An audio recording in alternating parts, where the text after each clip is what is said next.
Exploring the human journey. Hi and welcome. I'm so glad you joined us today. I got Mike Malasnik with me here today. We're going to freak you out. We're going to tell you some things that you may not know or you may know and you just didn't know why you felt the way you do. And we're going to end it up with something positive. So if you end this show at about the 10-minute mark and you're scared, maybe you should have held on till the end because I've got something positive at the end. But in the meantime, this is definitely at least a 1, maybe a 2 beer show. You're definitely going to need to hang on. I got some interesting things. Mike, thanks for joining me today. Great seeing you again, buddy. I've missed you. Glad you're back. Took a little hiatus from doing Exploring the Human Journey. Back at it. What I'm really interested in is discovering why we're here, what we're doing, what's this whole thing about. And of all the people I've talked to, you really have a passion for seeking those things which are in plain sight. You have a passion for the occult. You have a passion for uncovering deep truths and deep mysteries. And so, man, we're going to talk about it today. Good. And by the way, I'm thinking it could be 3 beers. It might be a 3 beer show. It might be 3 beers. It might be a 3 beer show. You could scare me. After talking with you about the inception of all of the things that we're going to talk about today, I was like, definitely this is a beer day. This is a beer day. This is a beer day. Mm-hmm. Yes, absolutely. So esoterics is kind of studying a little bit about earth mythologies and, you know, things that are going on with power and control. Kind of give some presence to what esoterics are. Well, so I kind of look at, you got occult, which is simply that which is hidden. That's all it is. Mm-hmm. And esotericism is knowledge known only by the few. Okay. So they kind of tie into each other that way. So whatever the knowledge may be, if you want to talk about your mysticism and whatnot, mm-hmm. it's only known by a few people. And of course, knowledge is power. And so as you're going to get into, the powers that be and who's really running this place, mm-hmm. It's not the people they put on TV for us to vote for, mm-hmm. right? There's other stuff going on way above them, but they know stuff that they keep purposely hidden from us. And that's the stuff that drives me nuts. I just love figuring this stuff out. So in culture today, we have a term called conspiracy theory. And it's given kind of a pejorative context as something negative. It's like, ooh, it's a conspiracy theory. And so possibly news outlets will say things to sensationalize, well, the crazy people that believe that this is, UFOs are real. The crazy people believe that there's a world organization or the Illuminati or whatever. They're crazy. So it's almost like if you say something that's an alternative reality to what someone wants you to believe, then you're deemed a lunatic and it's a conspiracy theory. Maybe give some presence to that whole context. Well, that was started by the CIA when people started looking at the John F. Kennedy assassination mm-hmm. and saying, wait a minute, bullets don't do this. Mm-hmm. And so people started waking up and realizing, hey, look, there's something fishy about this. This wasn't what really happened. So the CIA created, it's very easy to look up and find, the CIA created the term conspiracy theory to discredit those who question the official narrative. Forward to today.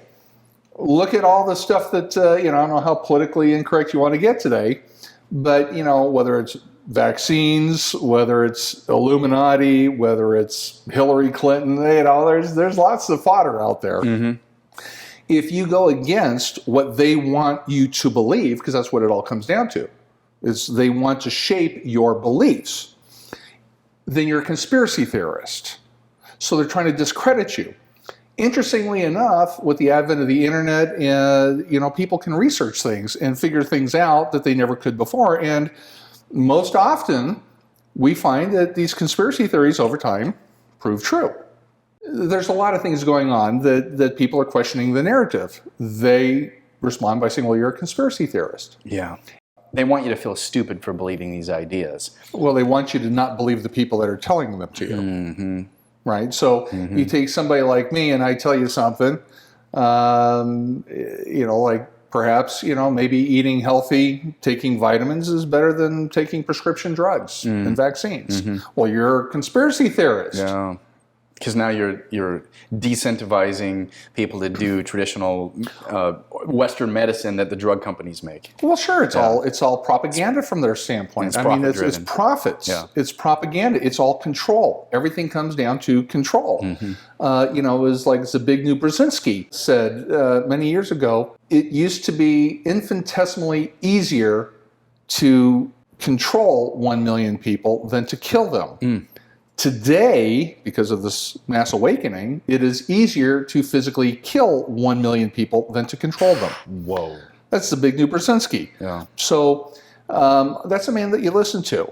He's right up there with Kissinger. Doesn't matter which administration's in power, they're always there. So, they're kind of the messengers of the real powers that be.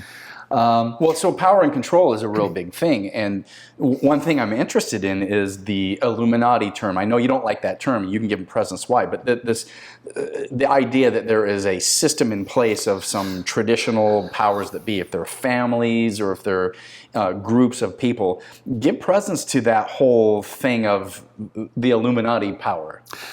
Well, okay, so it's how the few control the many. I mean, look at the numbers. As a perfect example would be, let's just look at the police, okay? Nothing against the police, but let's just say there's one policeman for every 10,000 people. Didn't we just see that in California on the beaches? If you don't have, if the people don't respect, they don't give you power, because nobody can take your power. You have to give it. Good call. That's a very good point. You need to realize that, right? How do you have 100 cops controlling 10,000 people protesting? Right? It's control. It's fear, as we discussed. That's why they wear the color black. And in fact, it's interesting. Years ago, the cops tried to get a better public perception, a little bit more friendly. So they changed their cop cars from being black to blue and white, you might remember. They're back to black. Look at judges. What color do they wear? Black. Look at priests. What color do they wear? Black. Okay. Look at what color of shirt you've got on. You're part of the power and I'm control. part of the power structure. just nobody seems to know that yet. I'm having a hard time getting that message out. But yes, it's black. And black, of course, black is the color of Saturn. So here's your occultism. Okay. Black is the color of what color is the cube of space? Black. Do you ever see a pink one? No. It's black.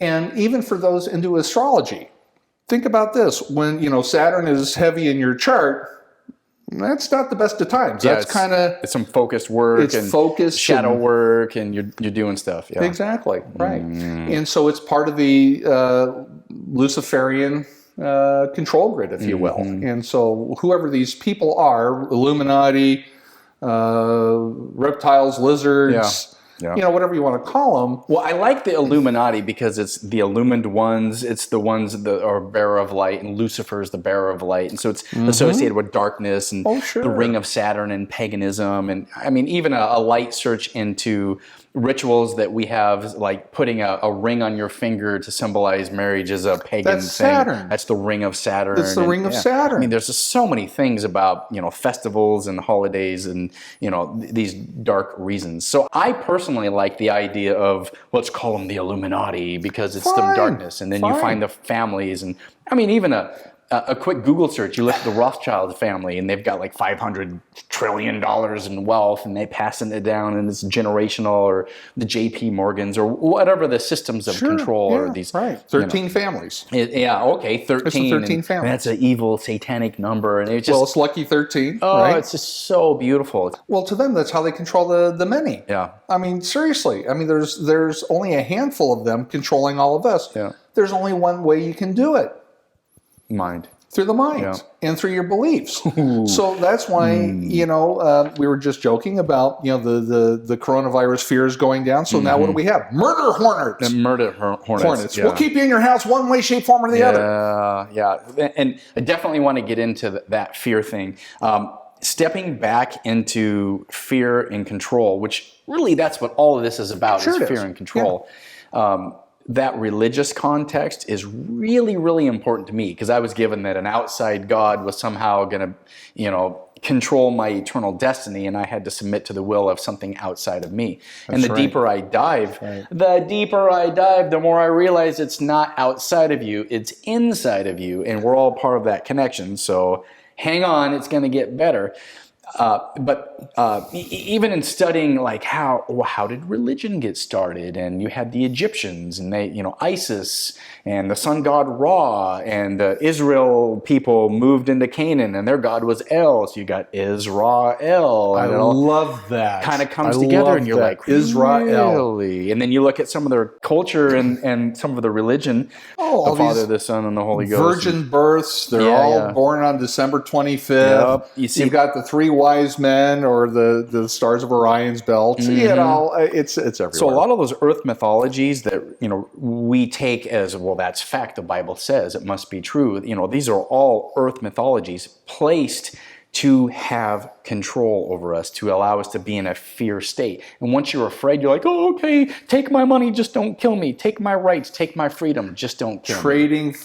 Trading freedom for security. Freedom, security. As Thomas Jefferson that says, those who trade their freedom for security don't deserve it. Something to that effect. Oh, that's good. Well, yeah. And then you go a little farther down the rabbit hole, and you start to look at the money system. So where's the fear coming? Follow the money. Where's the money system at? Money's just a concept. It's just a thing. But yet somehow there's debt. So go into your money thing, dude. Tell me about money. Tell me about power. I'm going to drink some beer. It's kind of funny. Well, okay, so think of it. If we're debt slaves, which we're going back to Babylonian times, right? So they created debt slaves to get us to do their bidding.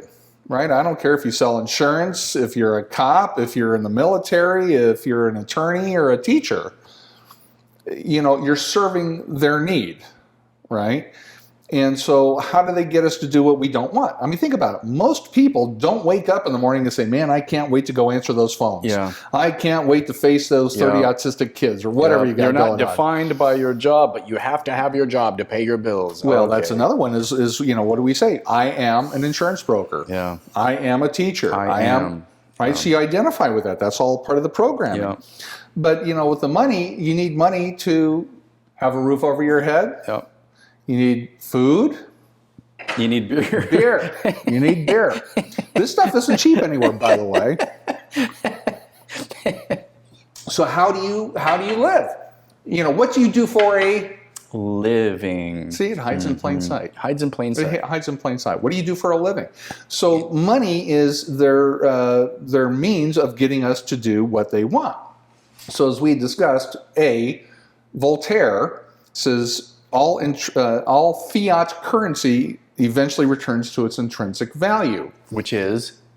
It's not worth the paper it's printed on. There you go. Right? So, you look at what they're doing with printing all this money. It's fascinating how they are debasing the currency and pushing all these countries off of the dollar.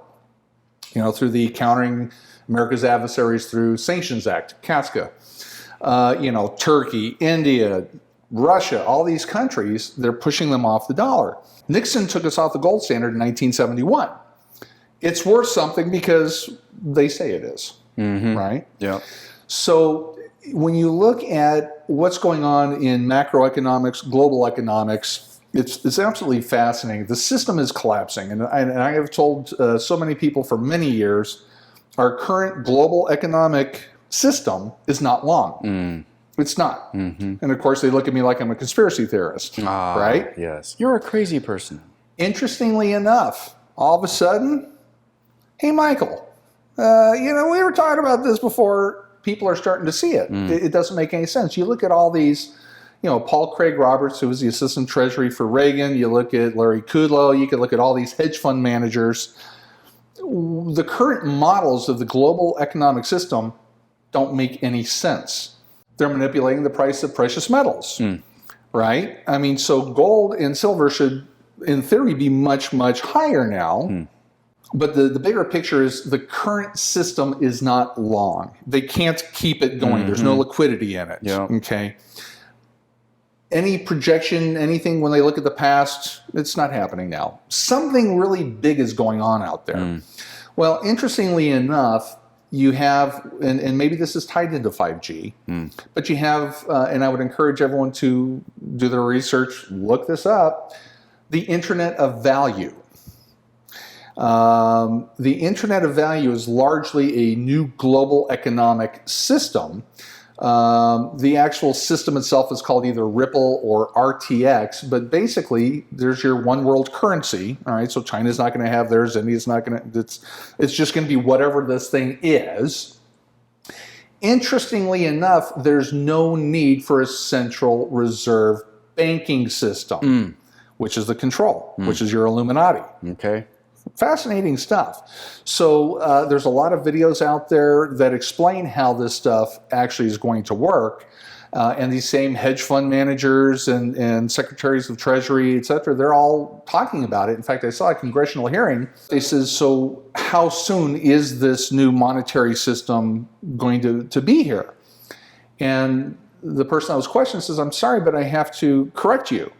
It's already here. Ah. He says it's already here. So your cryptocurrencies, your blockchain technologies, you know, all those things were a start in that direction. Okay.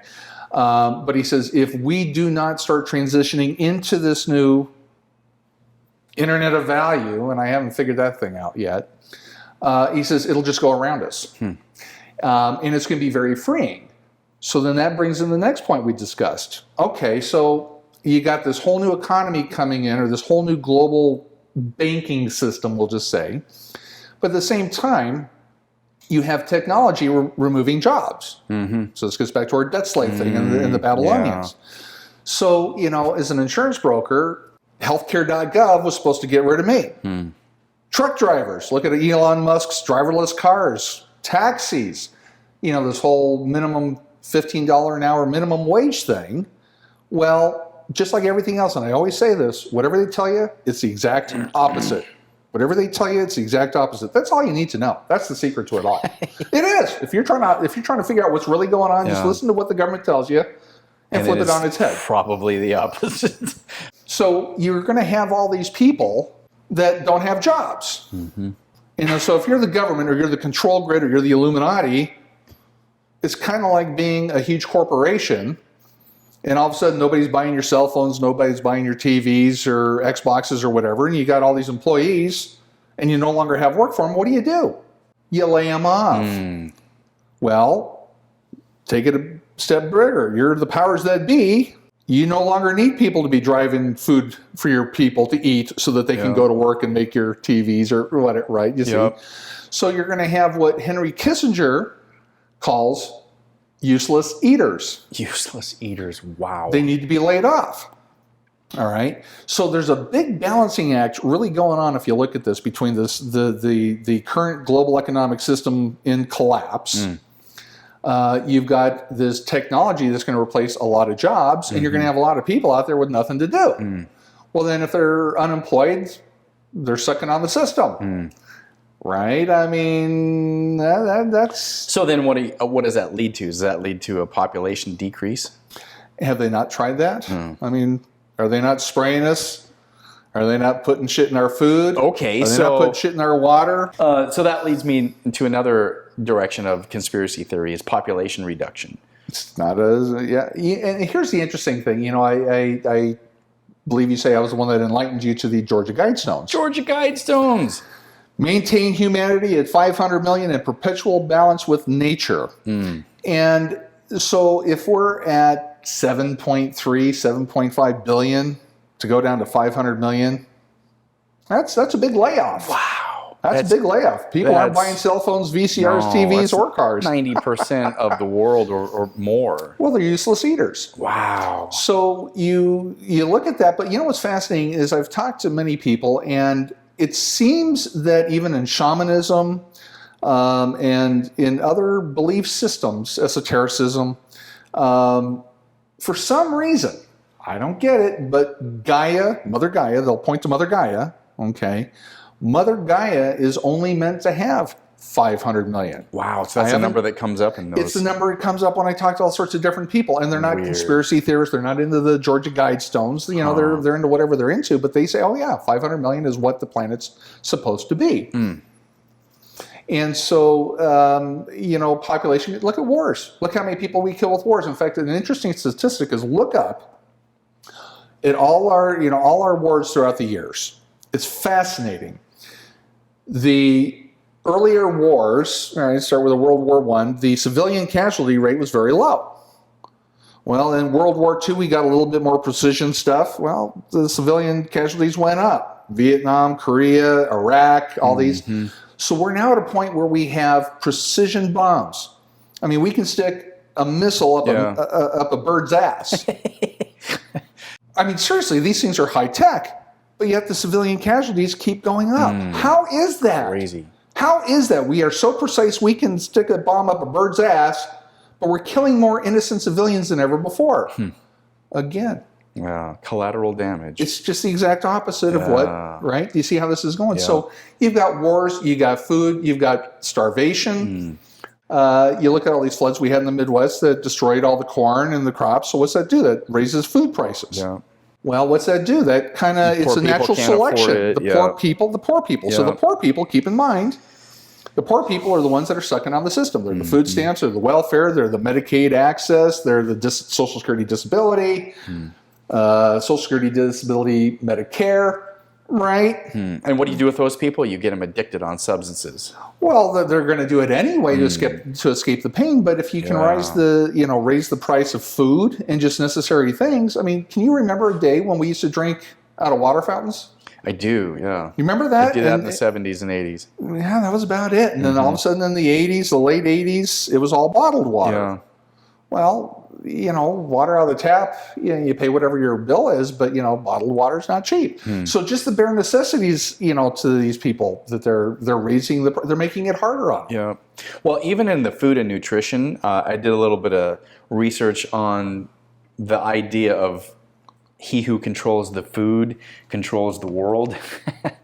And I stumbled upon... He who controls the money controls the nation. Okay. Same quote. Well, I studied I came across the Codex Alimentarius, which is the international food standards, and I did a little light research on fluoride, where it's basically a poison that they put in the water, but it's supposed to help our teeth. And even now, there's research coming out, and it actually has the opposite effect. Again, that opposite fluoridosis. Thing. Yeah, it's exactly. Yeah. I even got fluoridosis once, and I don't know how, because I've got water filters up the you-know-what. Yeah. And in fact, I have fun with my dentist. I pissed off a couple of them. They come in and they see my turn and they're like, oh, I see you're rejecting the fluoride treatment. I said, yes. And they said, why is that? I said, are you using sodium fluoride or calcium fluoride? Even the dentist is like, huh? I says, well, the main ingredient in Prozac, the main ingredient in rat poison and Prozac, right, is sodium fluoride. So I'm asking you, are you trying to put sodium fluoride in my mouth or calcium fluoride, which is a natural occurring mineral? They just get pissed off and leave. Wow. So, and in fact... That goes back to that mind control, keep them complacent. But it comes from the top. So who runs the schools? Who runs the medical schools? Big Pharma now funds the vast majority of funding for all. This just recently happened because there's one school, I don't remember the name, that had a bigger source of income than Big Pharma. They just sold out. So you've got Big Pharma controlling the schools through money, right? So they control the curriculum. You got the students going in and they're just told, you diagnose the problem, you treat it with a pill. Yep. Right? Fix it with pills. Fix it with pills. And isn't it interesting? We have the greatest healthcare system in the world. Good God, I'm sick of hearing that. But yet we have the sickest population, which comes through the food. Yeah. Codex Alimentarius, right? It comes through the food. So they train these people. And yet we love pizza, we love beer, and we love wings. They got us dialed in. They've got us dialed in. So let me ask you another fun question, Dave. So there's this pill. It relieves itchy eyes, but it also causes kidney failure, erectile dysfunction, high blood pressure, suicidal thoughts, anal leakage. It's got it all, right? So you got this chemical that causes all these things. They look at all these things and say, I don't think we could sell a pill that creates anal leakage. Probably not renal failure. Yeah. High blood pressure people already take pills to get rid of that. But the itchy eyes, that they will buy. Yeah. So you talk about conspiracy theories. So out of this chemical, this drug that they manufacture, it creates lots of conditions or symptoms in people. What is the difference between the itchy eyes and the anal leakage? They call this a side effect. Discrediting it. Discrediting, yeah. The same as when you talk about, the conspiracy theorists. And so think of the advertisements. You know, buy Bleacher-Rama and it'll get rid of your itchy eyes. Yeah. May cause erectile dysfunction. Right? Yeah. I mean, it's all part of it, but it's the same thing. It's programming. It's lies. It's bullshit is what it is. And so they make us sick through the food. They make us sick through the drink. Look at diet products. Aspartame. What? I even wrote that down. It's got methanol, which produces blindness. It's an excitotoxin. Aspartic acid, which causes brain lesions. Phenylalanine. All of these are poisons in the body. But it's sugar-free. Yeah. Do you see how that works? And it creates a mental fogginess. And it was interesting because the FDA had rejected it 13 times, I believe it was. 13 times until, oh God, who was the Secretary of Defense for Bush? Rumsfeld. Until Rumsfeld got in there. Rumsfeld pushed it through. That was Rumsfeld that got that. Because even, and I'm not saying this is, our government agencies really have our best interest in heart. Yep. Okay, I'm not saying that. No, I'm not saying it's not. But even they found aspartame to be so horrific that they wouldn't let it into the general population. Yeah. That's bad stuff. Yeah. Where do you find aspartame? It's in everything. It's in your pops, it's in your cookies, it's in your anything that's diet. Yeah. And there again, it's the exact opposite. So what do? They go sugar-free and they use high fructose corn syrup. What the hell do you think is causing diabetes? Yeah. I mean, it's not the only thing. But again, they're making us sick. And then they're selling the treatments, all these, high expensive insulins and everything else, right? So they're making us sick, the cancer treatments, right? Conspiracy theorists have been saying there's been a cure for cancer for how many decades now? 40 years of right? or 50 years of that, yeah. You got to look at the bigger picture. Yeah. Again, you've got the few controlling the many.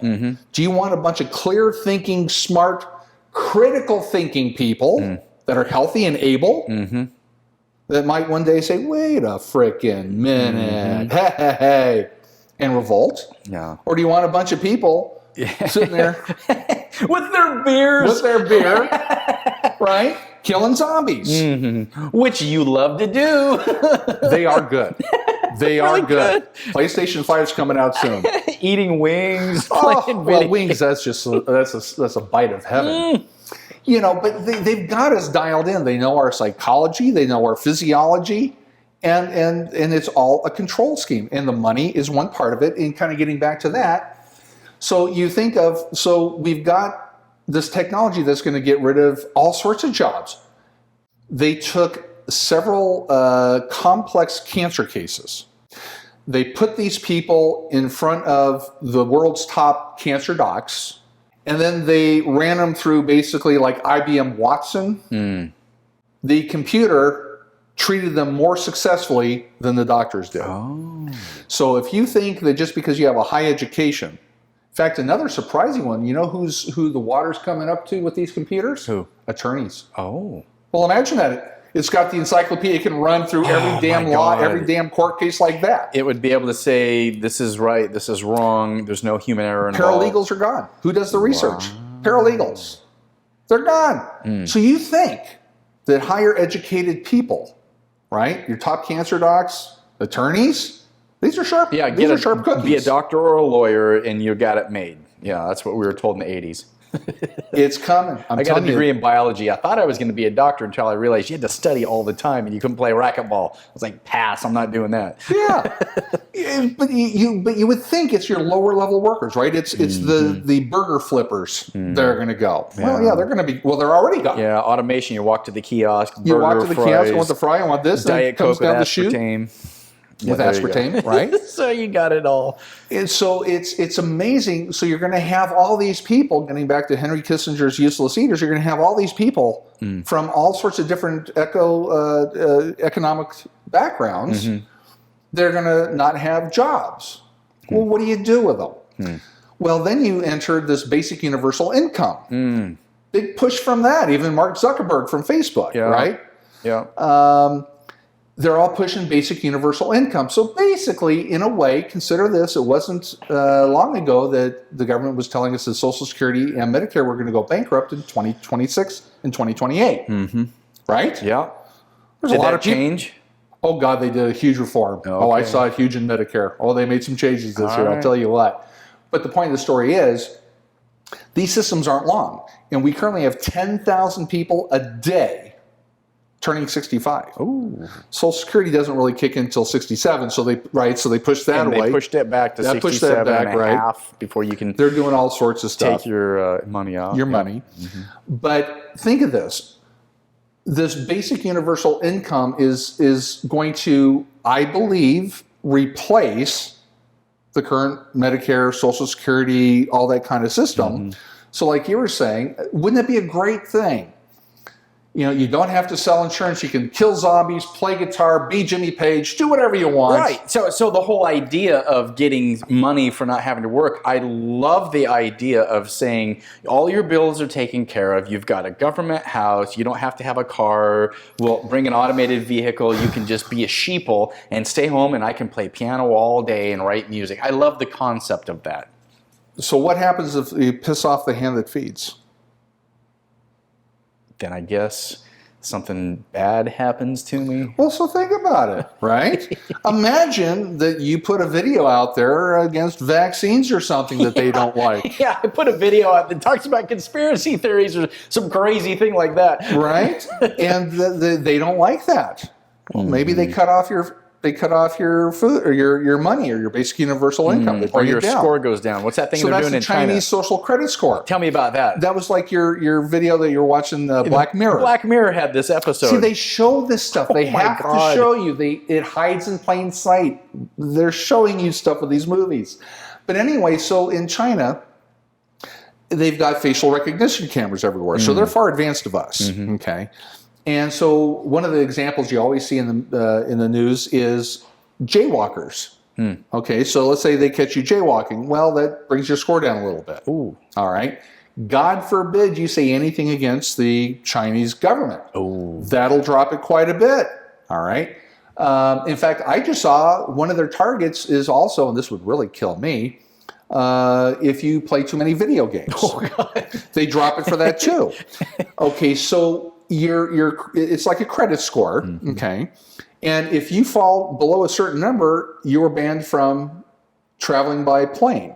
Oh. If it goes further, you're banned from traveling on mass transit systems. So you talk about a control. This is how they get you to do, we're back to the control, get you to be a minion and go along with the program. Well, the other interesting facet to me is, and I don't do Facebook or Twitter, I think all that stuff is Satan and evil. But it has worked out well for me so far. Yeah. It really has. Yeah, your social media following is horrible. I looked you don't up. have a social media following. You're horrible. But anyway, it's going to be somehow like that where your friends, they know who your friends are because you like each other or you play with each other, whatever you do on that thing. I don't know. It's evil. And anyway, so let's say that you and I are friends.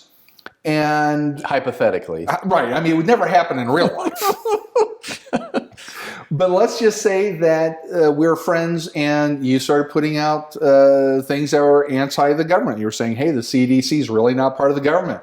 Hey, did you know that the IRS and income tax was never ratified? It's really a scam, if you're to start saying things like that. Yeah, don't pay your property tax and see who owns your home. There you go. Yeah. And so your score goes down, but because I'm your friend, it brings me down. So that adds an additional pressure. Your friends are like, Dave, dude, stop that shit, pressure. man. Yeah. Or else I can't be your friend anymore. In the Army, if you didn't do something right, you had to stand there and everybody else, your platoon did push-ups while you stood there. Yeah, that's the same thing. That's one way to get a sock You'll party never in the do middle that of the again, night. will you? No. You'll never do that again. So take it one step further. Think of all the attacks on the Second Amendment. So we're in this new world with basic universal income because I don't have to work anymore. Yay. I don't have to sell insurance. I can play Jimmy Page all day long. And then, right? The social credit scoring comes in, and someone were to say, Michael, you're an American, you're free, right? Remember when they used to put that on the news all the time? You're free, you're free. We're afraid you're going to forget you're free if we don't keep telling you you're free, right? Boy. People finally woke up to that and it stopped. But the point of the story is, you're an American, you're free to do whatever you want, you have your Constitution. You're making $1,000 a month in basic universal income. Yeah. Give us your guns, and we'll pay you $1,300 a month. Oh. Can you see that? I mean, they already do it. I mean, look at, things are really changing now, but back in the day, the government wanted you to be married, right? Yeah. They wanted you to be married. They wanted you to have kids. Well, how did they incentivize you to do that? It's a basic... through taxes. Yeah. And you have a lower tax payment, right? You get to claim the dependents. So you claim the dependents, you get a tax deductible rate for it, yeah. Exactly. And so back in those days, they wanted to grow the population, just like, look at the Catholic Church. Why don't they let you use rubbers? Because they wanted to grow the Catholic Church. It's the same concept. Yep, because God doesn't want you to have birth control. So that outside source. So you can't do it, and so power and control come right back. Right. Yeah. So they do. It's the old risk reward. It's the old pain and pleasure. Right. These are basic instincts. So yes, it would be great if people could just play guitar, kill zombies, make cookies, whatever you're into, and get paid for it. I agree with that wholeheartedly. But remember, everything is dual. There's not a single coin out there with one side. There's not a single fence with only one side. Yeah. Your knife can cut your steak, but it can cut your throat. Yeah. Everything is dual, so it's just a matter of who's controlling it. And so hopefully the good forces will win out. There's some Q stuff out there. And if the good forces win, I think it'll be a great thing. If they don't, it may not be so good. Well, part of the mystery of religion is the ambition that we can reach this godlike status. And I'm interested in your perspective on that, because to be a god means you're omnipresent. You have the power to be everywhere at once. You have omniscience. You have the power of knowing everything. And you're omnipotent, which you have unlimited power. And so whatever that power source is, they're just like, we have to have power. It's all about power. And they say money's great, and meeting your greed need is great until you realize, there's something even better than greed. It's power, control. The apex. Absolutely correct. And so the whole idea that there's some system is, well, what do they want? They want that godlikeness, which is weird because in spirituality, in the metaphysics of all that's going on, we're taught all is one, and it's simply dark and light polarity, and it's just one thing thinging itself, and a pantheistic idea is that everything is God, it's all energy. If the atom is 99% space, what are we? We're just thought. So I'm looking at the nefarious plots and the things that are against us, and the fear and the control and the decreasing the population, and people are dying, and the fear of plagues and viruses, and were they manufactured? Was it put on people? The money source, let's keep the sheeple happy and fluoridated, and all of the things that are just negative. And it says that there's nothing going on in the world today that is happening by accident. It's all planned and orchestrated. And we see all these dark, deep new world order and this new religion. And part of me is like, well, isn't that really what's going on? It's just this one thing thinging itself. When I do an ayahuasca ceremony, I every time I say to the madre, and she says to me, it's just play. You're here to play. And the very first thing I ever learned was enjoy the ride. Well, what does that mean? That's why you came here, David, to play this game. And so ultimately, in this giant game that we're playing of, it's really a game of, is it fear or is it love? And maybe it's different polarities of the same thing. And so I think that's ultimately where I'm leaning, is that it's play and we're here to play. In the meantime, while we're here, I said to ayahuasca on another ceremony, I said, well, why is there pain and suffering? She says it's quite easy. It makes it real. I've heard that before. And I went, what do you mean it makes it real? She goes, if it were easy in Candyland, you'd be like, this can't be real. It's too easy. She goes, I go, well, lose a limb, you have heartbreak, a loss of a loved one, you get cancer, all these horrible things can happen, you can die. And she goes, it makes it real. It makes the game real. So, so eyes that seek need to be eyes that are open to the truth. And I love that that's what you're discovering and teaching. Boy, you just threw a smorgasbord at me on that one. Enjoy that. Is it time for another beer? It is time for another beer. All that exists is some form of an electromagnetic field. Mm-hmm. The quantum field, the conscious field, theoretical physicists, quantum physicists, they know this, and now they're delving into it. I mean, it's already established scientific fact. And so if you look at that, reality is what you kind of tune into on one level. So in other words, your experience is where's Fox News, where's Oprah Winfrey, where's the press conferences, where's Sesame Street? It's everywhere. Yeah. Right? I mean, you can't pick it out of the air. We even call it the cloud now. Okay. But where's the only place that Fox News or Sesame Street or Oprah Winfrey or whatever the heck you're into? Or Exploring the Human Journey. It's a great show. Now that everyone's into. I've heard great reviews. But where's the only place it exists in the form that you think of when you think of colors and sounds and people doing stuff or whatever? It's on your cell phone. It's on a screen. It's on a screen. It's in some form of a computer. Yeah. Your brain is the computer that decodes, right? That decodes this. And so just like you can choose to watch Fox News or you can choose to watch CNN, you're going to get a whole different experience. Well, same with this place. What's the old saying? You give attention to, isn't it Mike Dooley? Yeah. Mike Dooley. Something to what you focus on, you find. What you give attention to becomes your reality. There you go. Yeah. So then you take it a step further. You say, okay, so everything is an electromagnetic universe. My brain is what decodes this, but now wait.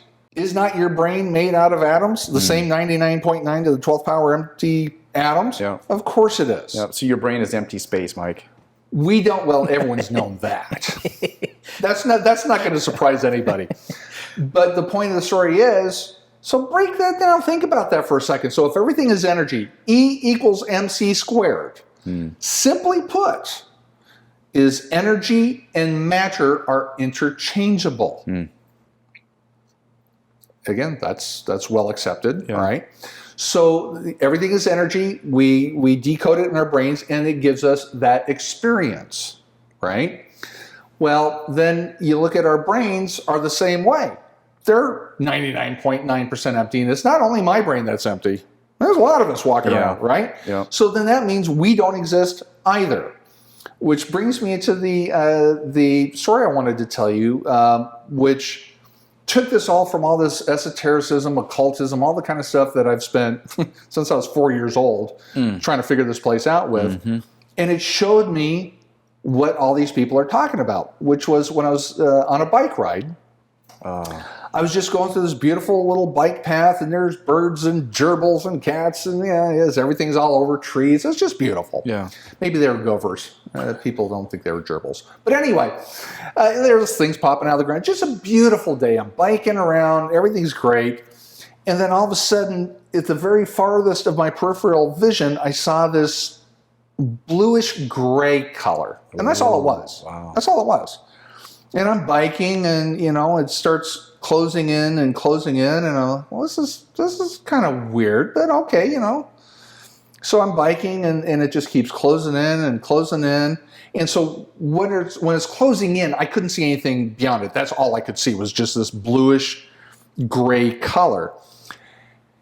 And it eventually came to the point where it closed in and formed the proverbial tunnel. Tunnel. That's when I thought, oh shit, when do you see the tunnel? When you're dying. This isn't good, folks. Yeah. And, I saw the tunnel. I'm like, oh, this is not good. But it kept getting smaller and smaller and smaller. And, so seeing the trees and the people walking, it got very small. And then, poof, it was gone. Whoa. And all I can say was I as a person did not exist. There was no such thing as a Michael. I was not on a bicycle. There was no gerbils. There was no cats. There's no birds. There's no trees. There's nothing. All there was this bluish gray color. And interestingly enough, it had a very profound sense of movement. I don't know how to describe it because there was nothing. That was it. So it's that concept of when everything is nothing and nothing is everything type of a thing, right? It's that paradox. Yeah. This whole place is paradox. This whole place is filled with paradoxes. But anyway, so I remember being in this place and thinking, you know, where's my body? And I'm thinking these things. And then I'm looking out and I'm thinking, there's absolutely nothing. But I had this profound sense. It's kind of like it was me and I was it. So it's that drop of water in the ocean. And I had this and this came to me, it's very interesting.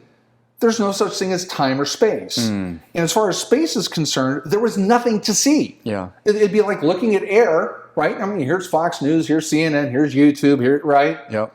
You don't see it, right? But yet it's all there. Yeah. Okay. And I remember thinking, there's no time. Time didn't make any sense. I tried to think about time. Time, just the concept didn't make sense. Space, there was no space because there was nothing to look at. It's not like I could say the camera's over there, I'm over here. There was nothing. And then it dawned on me. It's like, wait a minute. I'm still talking.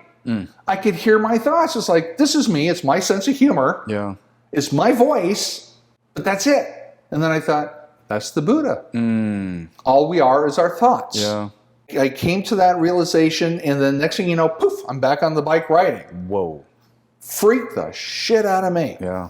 And I'll never forget that. So that's an out-of-body experience then. I didn't die. Yeah, it's not a near-death experience. You went to a different dimension, man. It was amazing, but it showed me. It made sense of all these airy-fairy occultists and Aristotles and Socrates and esoterics. I mean, all the kind of stuff that they all tell us. And were there any psychedelics involved at this time? No. Okay. No, nothing. It was, but I think I was given that experience to show me, you know, all these things that you read. And this is the trap. I'm going to tell you right now. Here's why we're trapped. Okay. You have no point of reference. This is all you've ever known. Yeah. You haven't seen the other side. So you think this is it. So, you know, all this, you know, airy-fairy and metaphysical and Aristotle type of stuff. Yeah. Oh, yeah. That's some good shit. And it is. Yeah. But you can't really grasp it. You can't own it. You can't live by it until you've seen the other side. Now, ayahuasca would be a great... you get to cross the veil, man. You cross the veil. You get to see. That's what I love about the experience of having some sort of a psychedelic, because you get to go over to the other side. And why do you think it's illegal? Because you right? get acid, all that, to right? knowledge. Yeah. I'm not an evangelist for psychedelics, but I'm an advocate. I think that if someone wants to experience the reality of who they are, they should have that right. It absolutely gives you access to other, you know, levels and dimensions. You're right. That's why in the 60s, when the military was doing studies on LSD, they're like, hey, stop doing that. Because these guys realized, oh, man, we're all one. Why do I want to go fight the enemy? The enemy and I are the same thing. I love the enemy. And they're like, oh, we didn't create killing machines. We created loving machines. And they shut that system down. So why are we told to love thy neighbor as thyself? Because they are. Because we are one and the same. We're all one and the same. So we're an aspect. So you're an aspect of me. Yeah.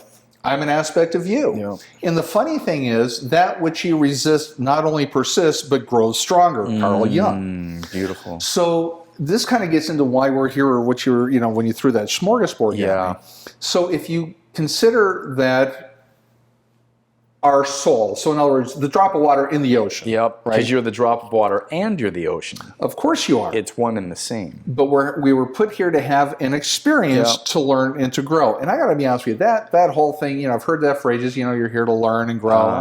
It just never rubbed me right. Well, I don't think it's like a school. Like, I don't think it's a negative. Like, you got to learn your lessons. We were given that as a narrative. You got to learn it, and you better get it right, or something bad's going to happen. I don't think it's a punishment. I think it's a learn, like, hey, when you were riding the bike, you know how you got to learn what when you went to that trail or when you went on that vacation, you got to learn about that place. I think it's more of an experiential learn. Yes. Just agree with me, it'll go better. No, absolutely. Well, maybe you'll give me a nice cold beer if I say nice things about you. Oh, yeah, you're smart. It's time for beer, too. It's time for beer, too. There you go, man. Cheers. Thank you. We're working. So what you're doing is you're summing it up, and you're saying that the system that we're in, the reality of what we're doing, is coming down to that one thing. It's a polarity. I'm saying I think the fear and the darkness is the other side of the ball. I think the love and the light that's on the top is you don't know there's light if there's not darkness. And you can't understand the darkness if you haven't understood the light. I think the love and the fear are part of the same sphere, if you will. Well, it's a law of polarity. Temperature, hot, cold. It's somewhere along those lines. When I lived in the Northwest, 45-degree day, that was warm in the wintertime. You're like, whoo, I got a light sweatshirt on. You live in Arizona, 45 degrees, they're calling a national emergency. They're like, oh, it's so cold out. So it's a matter of perspective. 110 in Phoenix versus 110 in Florida, with all the humidity, it's two different polarities. You nailed it on the head. It's all perspective. Perspective, yeah. That's why the propaganda, right? That's why, what we're experiencing. But let's take a bigger picture of this. This episode is sponsored by 805. It is. Absolutely. But consider this. And boy, you can go into all sorts of multi-universes and all sorts of crap with that. But think of this. So, we're often there with the concept that we picked our parents. Mm-hmm. So we can start there. Yeah. Okay. Some people don't know that. I've read enough Journey of Souls to realize I chose my reality. I chose to incarnate. I picked my parents, which blows my mind because I'm like, really? Why would I do that? Well, it's to learn the lesson. So as an example. To have that experience. So as an example, coincidence is but a name for law unrecognized. Oh. Okay. So no, there is no such thing as a coincidence. We just don't understand the forces behind the situation. Mm-hmm. But so if you were here, if your soul, if you and your higher level decided, hey, here's the lessons I need to learn to grow. Anything that's alive expands. Mm. It's when you're dying that you're contracting. Mm-hmm. Right? Think about it. I don't care if it's a tree. I don't care if it's a person. If it's alive and it's growing, when it's dying, it's contracting. I've even heard that love is expanding and fear is contracting. So that life and death and fear and love are still synonymous. No, I haven't heard that, but I'm not going to argue with it. I have, so it must be true. Well, then that's all I need to know to have another beer. But consider this. We're here at this time for a reason. We weren't born in the Stone Age. Mm-hmm. We weren't born in the 20s. Yeah. Right? Now think about this. I hate to keep beating up on the government because it is what it is. Mm-hmm. That's all it is. It is what it is. Mm-hmm. But look at how people viewed the government in the 20s and the 30s and the 40s versus now. Mm-hmm. It's the same government. The people that have been in control, these families have been around for a long time, right? We didn't have internet back then. Do you mean they trusted the government or they didn't trust the government? Oh, I think they did a lot more. They trusted the government. They believed them. I mean, remember Paul Harvey? Yeah, I do. Right? Walter Cronkite, and that's the way it is. Yep. But it's gone so over the top that now people are seeing it. People are waking up. They call it the Great Awakening. There are more people now, Dave, I got to tell you, that think of me as a conspiracy theorist or, Michael's always out there. Tell me about the Great Awakening. It's fascinating. So people, I think, well, you got macro and micro, right? You got the macrocosm and the microcosm. So as above, so below, so within, so without. Yeah. At this point in time, we are transitioning from the age of Pisces. Mm-hmm. Okay, that's your Christian. Yep. Right? The fish. The fish. Yep. So December 21st, was it 2012, right, was the Mayan calendar the end of the age, the Aeon. Yep, the Aeon. Yep. And when Aquarius started. Well, if you're into numerology or anything of that nature, you understand that you don't have a hard stop. All of a sudden you have a birthday, you don't go from being a 7 to an 8 influence, the 7 bleeds out, the 8 bleeds in. It's just how this place works. Well, we're now, 8 years into it. Aquarius is starting to take hold, I think. This is just, and of course, that's an energy. That's all it is an energy, which brings in a different experience. And I think the other part is, think about it this way. If there was a small rock in the road, you wouldn't think anything. We just drive, you wouldn't think anything of it. If there was a boulder in the road, wow, you're going to notice it. My statement is, I think things are so crazy, so over the top, so in your face, that people who aren't necessarily on the cutting edge of thought or don't research this stuff or aren't curious or whatever it is, makes no difference. They live their lives, everything's great, they're fine, they're perfect, they're great. But things are so crazy now that even they're starting to scratch their heads and say, wait a minute, this doesn't make any sense. And so they're waking, that's the catalyst that's waking them up. So you've got the seekers that look for the truth, and you got others that aren't. But eventually, if things get loud enough, they're going to notice. And I think they are noticing. Things are so crazy, and I think it's so hilarious. And I love this, but the Chinese ancient curse. I say this to so many people, and I don't care, Republican, Democrat, black, white, upside down, triangle, square, makes no difference. Everybody agrees. May you live in interesting times. I don't know, but I kind of have a guess that's the Chinese referring to the period we're in right now, because we're not fully into the new Aquarian, right? So so you don't build a new city on top of an old city. You demolish the old one. Sure. Right? So I think we're at that interesting balancing act. It's just like taking down the old fiat currency economy, central banking system, and ushering in this Ripple, Internet of Value, basic universal, whatever this is going to be. I mean, so it's a balancing act. It's very fascinating what's going on. So we're here at a very interesting time, I think.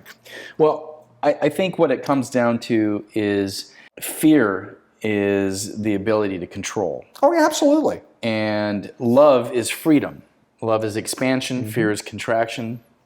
Your physical world is either able to be a manifestation of your fears or a manifestation of your love and your joy and your passion.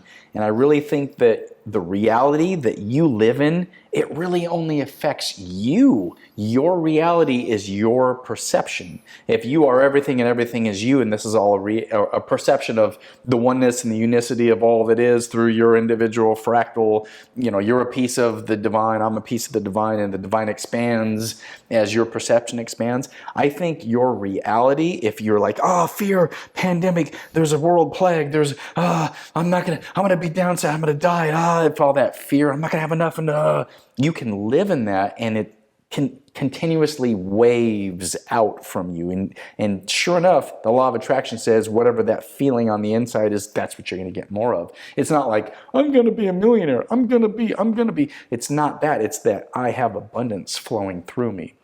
Whether the abundance comes from actual paycheck or if it comes from a friend going, hey, would you stay at my guest house? I'm going to be gone and you're like, wow, I have this great experience. I mean, abundance comes in all these different ways.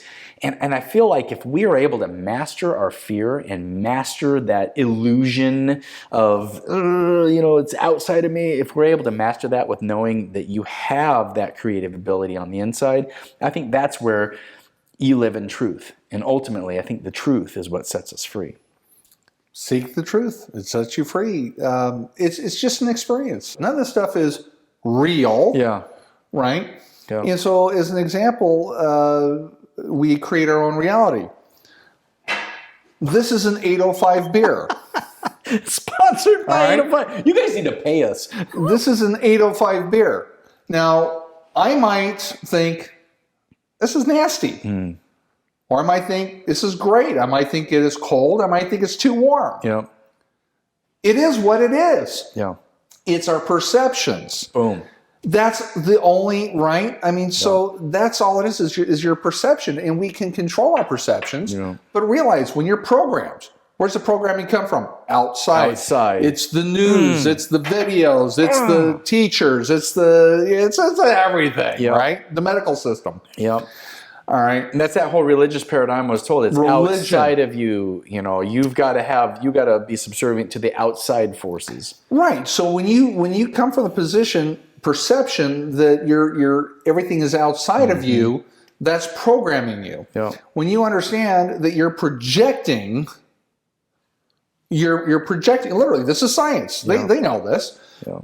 So you're projecting what you experience. That's why, that tree's beautiful. It's just a tree. Yeah. Right? Super consciousness, or God, or whatever you want to call it. Super consciousness feeds the subconscious.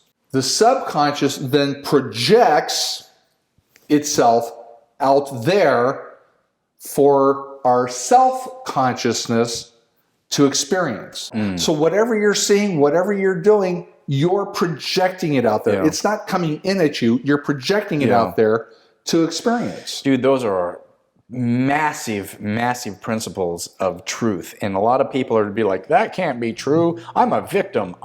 Things happen to me. I lost my job. My spouse left, whatever. I'm a victim. We want to live in that victimhood. This is the secret. I mean, this is truly a cult. This is deep down. Nobody knows this type of stuff, but it's so simple. Yeah. And it explains so many things when you realize and understand how this works, and it gets right back into the electromagnetic field. We don't exist. It's just an experience. That's good. All this is an experience. Yeah. And guess what?